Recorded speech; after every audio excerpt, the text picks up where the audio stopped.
Hello and welcome to another spectacular thing. Today we are building a Raspberry Pi SATA NAS kit. So this is part 1 of 3 NAS videos, and today we are going to build the hardware for it. Now I got this kit from AllNet. It was about $100. It's quite a nice kit once it's finished being built. Let me just open it up here in just a second. Okay.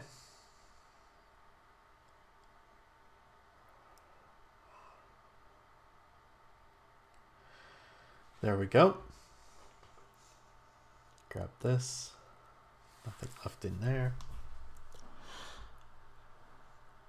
Okay. And in this box we have the top.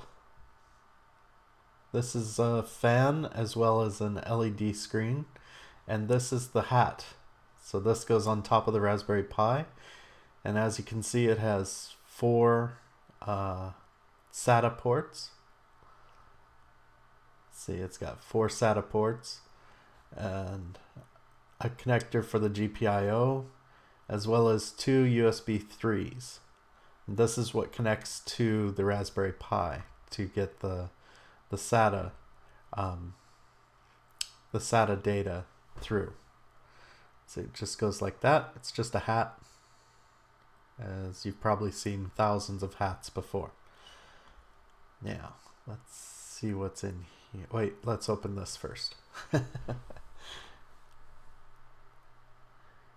And in here we have the fan that goes on top. This sits on the top of the NAS. This foam, this is the LED OLED screen that has some various information on it. This is a foam padding to kind of force the air through the fan and through the hat itself, through the disk drives and whatnot. And there's a little button here so you can cycle through some things. Next we have some instructions. Quick installation guide. There's not much information in here. Just set that aside. These are the stabilizers for the drives. Let me get this out here. This is for the stabilizers for the drives. They're metal. Probably aluminum, I think. They're pretty sturdy. Now this notch here goes on the hat. Here, let me show you. The notch here is cut out so that the USB port can sit flush. Okay, set these aside. Next we have the top plate. This is laser cut top plate. It's semi-transparent so you can see the display through the panel. And yeah, just set that up here. This is the bottom plate. It's pretty sturdy, thick, about a centimeter thick, maybe not quite a centimeter thick. But yeah, the Raspberry Pi sits on top of here like this, and this is vents for air to flow through.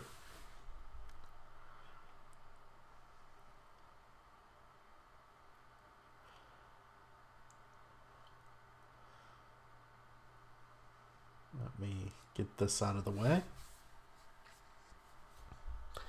And this is the case. It's a pretty nice case. What goodies do we have in here? So this is a fan. Let me open it up. Oh, we've got some screws and some pads for the bottom of the thing. We'll get to that in a minute.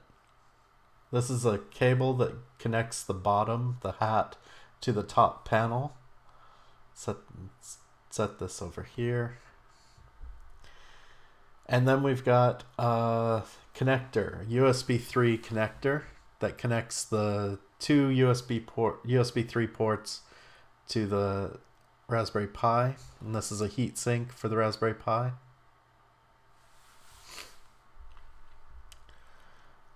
And in here we have a power supply.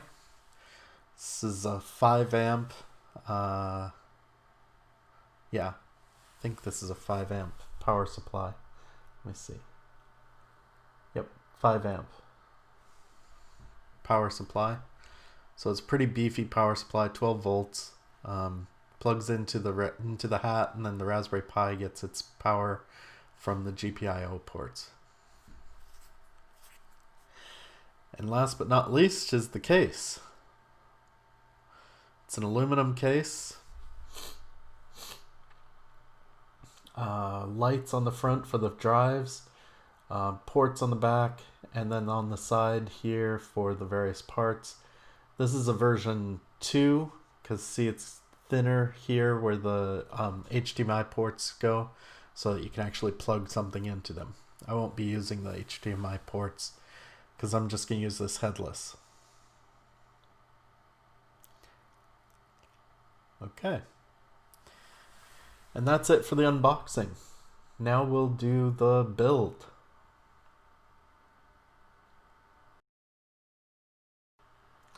And next we're going to do the build.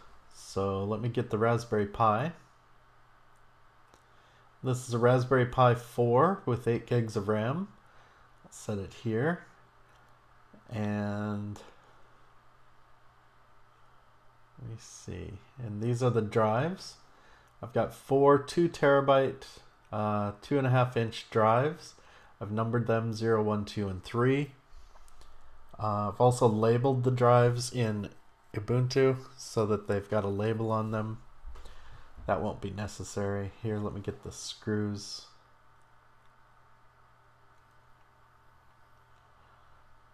If you're following along, you don't need to label the drives. I just did it just because. I thought I was going to do something with them that I never did. These are rubber feet. We'll leave that for last. We'll take a look. The instructions really have nothing in them, so let's just ignore that for now. We'll start with the base plate, and we'll put the Raspberry Pi on the base plate like this. And then the hat goes on top of the Raspberry Pi like this. The drives connect into this holder, which sits on top of the Raspberry Pi, or on top of the hat. And then we've got the lid. So it kind of goes together like that. We'll build this out. Now, let me find the screws that need to go down on the bottom. These are standoffs, little tiny standoffs. Maybe 2 millimeters, 2.5 millimeters. Let me get a screwdriver out that'll work.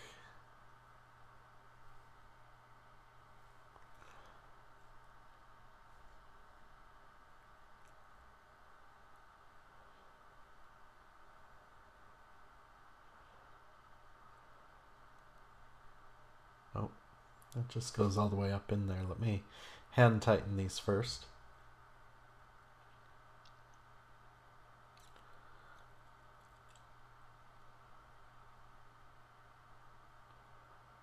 And the Raspberry Pi sits on top, something like this. And then the case goes on like that. Now, because there's no port here for the SD card, you'll probably be taking this off quite a bit. At first, anyway, when you're doing the software. But yeah, the Raspberry Pi goes up like that. Which screws would go in here? Embarrassingly, I didn't know which screws to use next, so I organized the screws, and then I realized, oh, it's the standoffs that I need. Okay, so let's put the standoffs in. Just like that.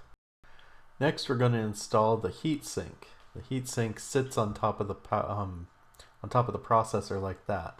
I think this black bit here, which it's just tape covering the aluminum, goes over the silver part right over here, up in this corner, the radio for the Wi-Fi. And then it plugs in to one of these two ports on the hat. And I think it's, let's see, 3 pins, so it's this one. The other port is for a real-time clock, if you want to do that. So let's go ahead and put the heatsink on. Carefully take the tape off. Place the heatsink on the processor. And then don't break the fan like I did. Next, the fan connects to the hat right here. I believe this is the way that it gets connected. Let me try it. Does it turn around? Yep, I think that's the way it goes in. Nope. Let's see, there's a little notch there that goes to the notch here. And that connects to the Raspberry Pi's hat. And that'll give power to the fan. Next, let's carefully connect the hat to the Raspberry Pi, aligning the GPIO ports just like that. It goes in like a glove. Move these wires out of the way. And now we get to screw in the hat to the standoffs.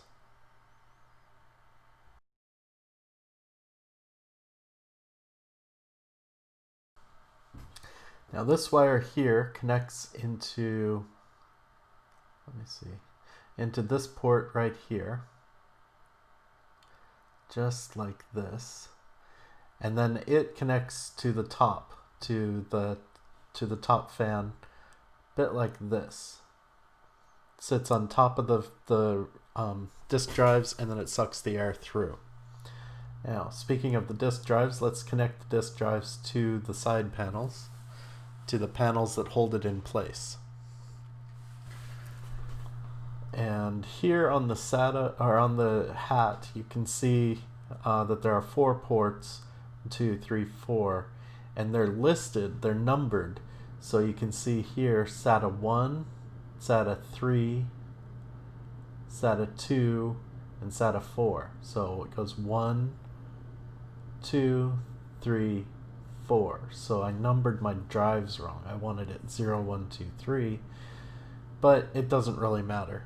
So we've got 0, and then let's see, 1, 0, 2, 1, 3 is how we're going to have these in the wait, this is backwards. 3, 1, 2, 0, and they stack on like this. Oh, no, I had it right the first time. Let me switch these around again. 0, 2, 1, 3. Exciting stuff, isn't it, folks? Watching me build this. Alright, so anyway, the drives go on like that. The sides go on like this. This goes on this side. Let's go ahead and screw this in.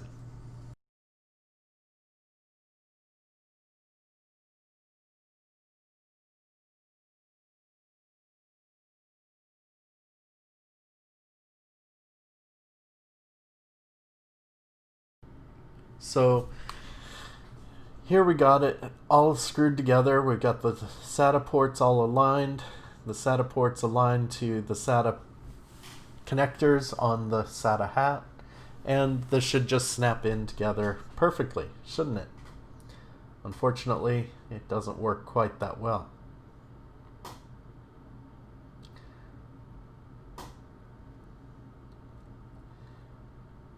And so I'll try a different way.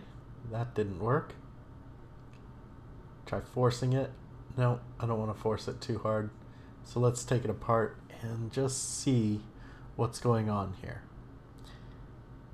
And I'm coming to the realization that these ports are just a little too narrow. The connectors are too narrow compared to where they are on the drive. So I'm going to have to take out some screws to make it fit.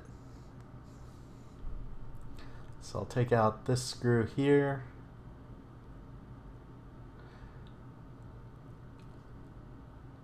See, that gives us some wiggle room. Now 3 of the drives will fit, but the 4th one won't quite fit. So we need to take out a screw for the 4th drive also. Let me just try one more time here. And sure enough, it's not going to work. So let's take out another screw. Now on this one, we have to take out a screw on both sides. So it's not as secure as we would like it to be, but it's down here on the connector side, and so the connectors aren't going to move anywhere anyway. It's the top screws are what's important. So just take these screws out, and now I can move these 2 drives to where they need to go, and this should just fit. Let me just try one more time here.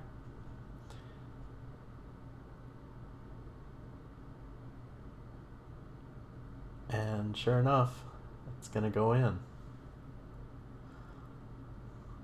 Just like that.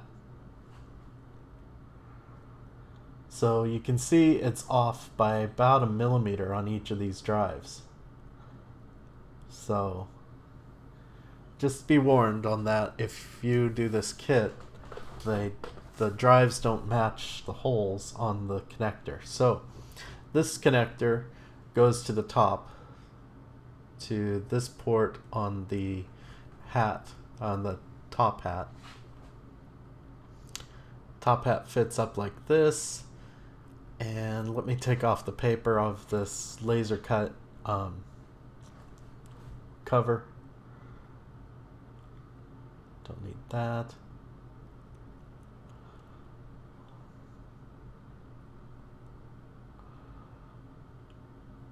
Here's this. Nice and clean. See, this goes on top up here. Oops, probably like this. And then it just screws in. So let's go ahead and look at this. It goes like this. There's a little tiny button that sticks through the glass. Well, not glass, the plastic. And it looks like that. So let's go ahead and screw the hat down, the top hat. Now, believe it or not, I used the wrong screws again here. So I try to get these black screws in, but they just don't fit. They just won't sink into the place. So I use the silver screws and everything fits.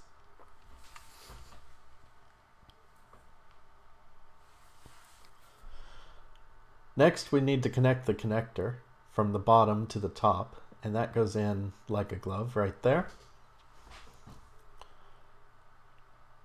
Just make sure it's nice and tight. There we go.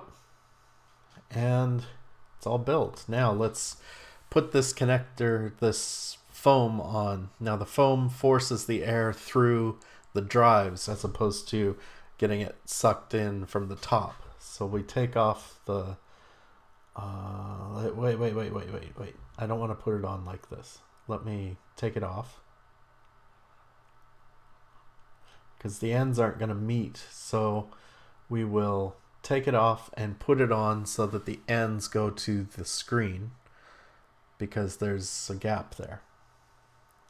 Something like this. Excellent. It fits perfect. And we can take off the cover on the screen like that. And we have it mostly completed. Here it is. The USB port thing goes on like this.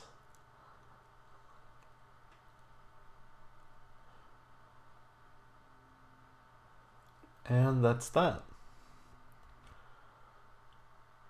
Let me just adjust this. Okay, so what's next? Next, we want to put the cover on. So the cover connects down here. Oh, because there's no room for the SD card, we want to slide this down. No, I got it wrong. Sorry. It goes this way. And it shimmies over those ports, and you can see the ports kind of, it slips into place over those ports. So just like that. And then we can screw this in carefully because we've got that button on the top. Don't mind me fast forwarding through this. Screws are kind of boring to put in. One of my favorite YouTubers always does a sound when putting in screws, so I won't do that though. There we go. All the screws are in. Now we want to put on these feet. Now because I'm going to be taking this on and off quite a few times, I'm not going to put the feet directly over the screws like you probably should. I'm going to set it just next to the screws, because I need to get to that SD card in parts 2 and 3. I'm going to be doing different software. So just put these on like this. And one more. And there we go. We got the feet on. Now let's set it up right. It's starting to look like a NAS. Okay, so let's get this thing set up. Alright, so the screen is transparent so you can see the screen, but you got to get this button through the tiny little hole right here. And it goes something like this. But yeah, the holes don't quite match up, so I'm not sure what I'm going to do about that. Let me just screw this in and we'll see.